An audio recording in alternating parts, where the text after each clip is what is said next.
Comment travailler le français en classe préparatoire scientifique pendant les vacances d'été? C'est parti, on en parle tout de suite.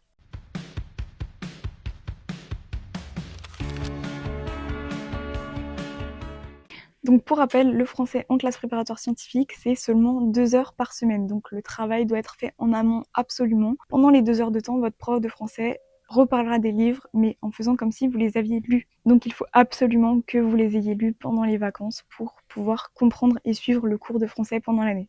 Maintenant, je vais vous parler étape par étape comment on fait pour travailler le français pendant les vacances d'été en particulier. La méthode ne dépendra pas en fonction de si vous êtes en première année, en deuxième année ou en troisième année. Et je vais vous exposer la méthode que j'ai utilisée en particulier et vous pourrez l'adapter à votre cas.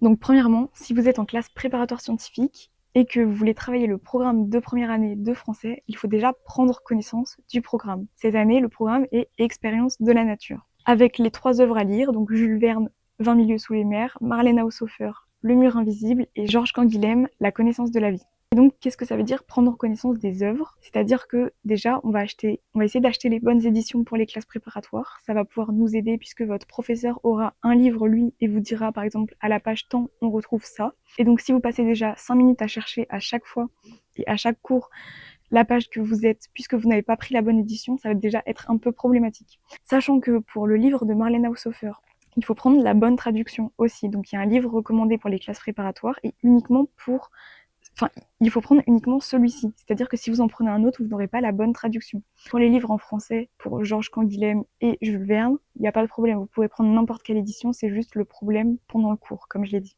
Et évidemment, il faut les acheter. C'est beaucoup plus pratique de lire un livre quand on l'a acheté, quand on peut l'annoter, le gribouiller, etc.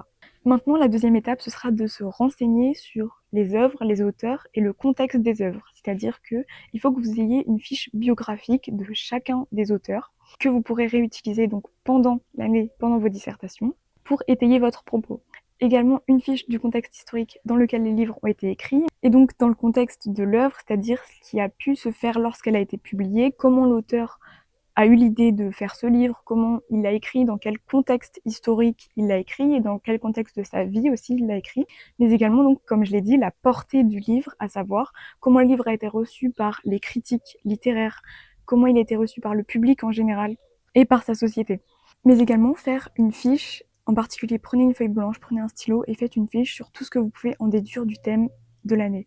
Ici, expérience de la nature, mais tout, peu importe l'année en fait, du thème que vous trouvez cette année. Vous prenez une feuille blanche, vous faites une carte mentale, une fiche avec des tirets, comme une liste, et vous essayez de exhiber tout ce que vous pensez sur le thème, tout ce que on pourrait dire sur le thème. Si par exemple vous pensez à expérience de la nature, on pourrait penser à est-ce que c'est expérience de la nature elle-même ou des individus dans la nature. On fait cette distinction de cas, etc. Et on va chercher toujours plus loin, toujours plus loin, toujours plus loin. C'est hyper important, ça permettra d'annoter le livre correctement et donc d'avoir une méthode claire pour annoter les œuvres. Seulement à partir de maintenant, on peut commencer à lire les œuvres au programme. Mais vraiment pas avant, parce que si vous commencez, vous n'allez pas comprendre en fait ce qui se passe, pourquoi on vous fait lire ces livres, pourquoi vous lisez celui-ci et pas un autre. Et vous allez déjà pouvoir trouver des facilités dans certains livres, puisque vous aurez fait des études avant. Vous vous direz, je préfère lire et commencer par celui-ci parce qu'il m'intéresse vraiment, comparé à celui-ci, que je laisse en dernier, mais que je lirai quand même. Maintenant, qu'est-ce que j'entends par commencer à lire les livres? Pour commencer à lire les livres, faire une lecture active des livres.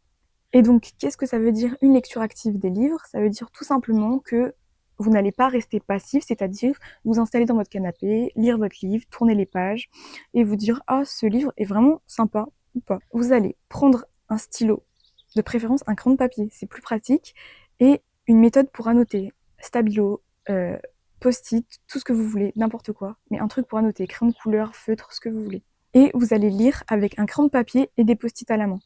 Maintenant que vous avez fait votre fiche sur expérience de la nature, vous pouvez donc utiliser vos post-it pour les attribuer à des sous-parties de expérience de la nature et vous en servir donc pour les utiliser sur vos œuvres. Et donc le plus important maintenant, quand vous allez lire vos livres, ce sera de les annoter pour pouvoir vous en resservir pendant l'année, pendant vos dissertations, etc. Je vous le dis dès maintenant, votre livre, à partir du moment où vous l'avez acheté, n'est plus un livre. Il est un cahier, il est un outil que vous allez utiliser pour préparer votre année et vos concours. Donc ça veut dire qu'il n'y a plus d'histoire à se dire c'est un livre, je veux pas l'abîmer, j'ai ma conscience personnelle avec les livres, je veux pas l'annoter, lui mettre du crayon de papier, du stabilo, etc. Là vraiment c'est un cahier, il faut vous dire, je ne revendrai pas ce livre, je vais le rentabiliser pour réussir mes concours. Et donc c'est une partie aussi importante, c'est de se dire, bah, je le prends comme mon cahier, ça va être mon outil de travail toute l'année, je vais l'enrichir toute l'année et à la fin, je vais pouvoir réussir. En troisième point, je dirais que il est aussi parfois utile d'utiliser un carnet de réflexion, de citations, de plein de choses. En première année, j'ai utilisé ce type de carnet, je l'ai pas refait en deuxième année parce que j'ai trouvé que c'était utile pour la première année pour pouvoir me mettre dans le bain, mais en deuxième année, j'avais assez le truc pour pouvoir me passer de ce carnet et tout annoter dans les livres uniquement. Le carnet, il est très utile quand on veut faire des petits résumés, quand on veut mettre des citations importantes, quand on veut mettre des réflexions personnelles dedans, parce que des fois, sur les livres, il n'y a pas assez de place pour mettre des réflexions personnelles. Donc le petit cahier, c'est super utile pour pouvoir écrire tout ce qu'on pense. Quand je dis petit cahier, c'est vraiment très petit, de la taille d'un téléphone, d'un grand téléphone. Vous pouvez prendre plus gros, des carnets, des énormes carnets,